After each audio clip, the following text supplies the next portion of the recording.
Hello সবাইকে, কেমন আছেন? এখানে থাকতে পেরে ভালো লাগছে। হ্যাঁ, আজ সোমবার 29শে সেপ্টেম্বর। প্রায় সেপ্টেম্বরের শেষের দিকে চলে এসেছি।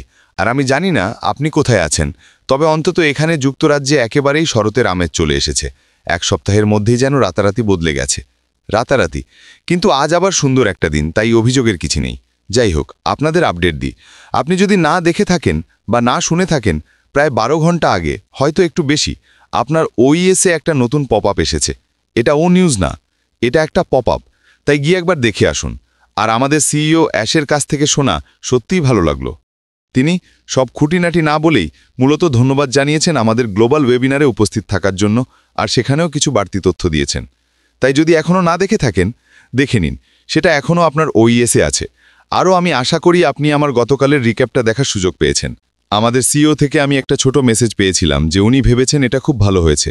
তাই এর উপর ভিত্তি করে আমি এটাকে হিন্দি সাবটাইটেল সহ ট্রান্সলেট করেছি। খুব শিগগিরই সেটাও লাইভ হবে। আরও দেখলাম ক্রিস জনসন এখানে আছেন।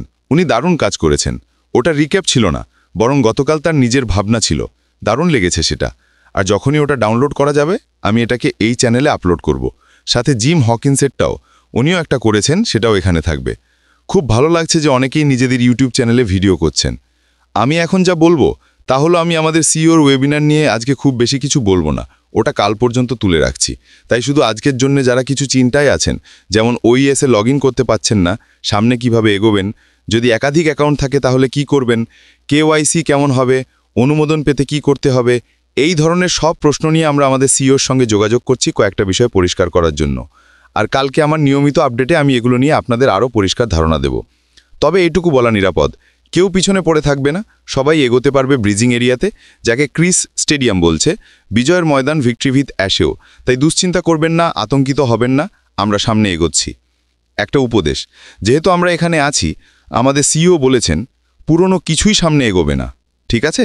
আর এটা মাথায় রেখে বলতে হয় যে আমাদের সত্যিই পুরনো ব্যবসার সব কিছু ছেড়ে দিতে হবে। তাই যদি আপনি এমন কেউ হন যার কাছে এখনও অনপ্যাসিভের লোগো আছে, বা অনপ্যাসিভ শব্দটা আপনার বায়োতে বা মিডিয়ার কোথাও আছে, আমি আপনাকে এগুলো সরানোর পরামর্শ দিচ্ছি। কেন? কারণ এগুলো আমাদের জন্য আর কোনো গুরুত্ব রাখবে না সামনে এগোনোর পথে। কন্ডিউসিভ, কি দারুণ শব্দ, তাই না? তাই আমাদের সত্যি এখন এগুলো পরিষ্কার করা শুরু করতে হবে।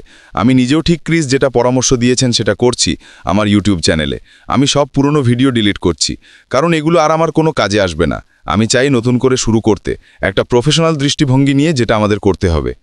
আমাদের সফলতে প্রয়োজনীয় প্রতিটা সহায়তা দেওয়া হবে ভিক্টরি উইথ অ্যাশের মাধ্যমে, এবং তারপর পরবর্তী ব্যবসায় এগিয়ে যেতে। তাই ভয় পাবেন না, দুশ্চিন্তা করবেন না। আমরা আপনাদের পাশে আছি, ঠিক যেমন আমাদের সিইও অ্যাশ মুফারে আছেন।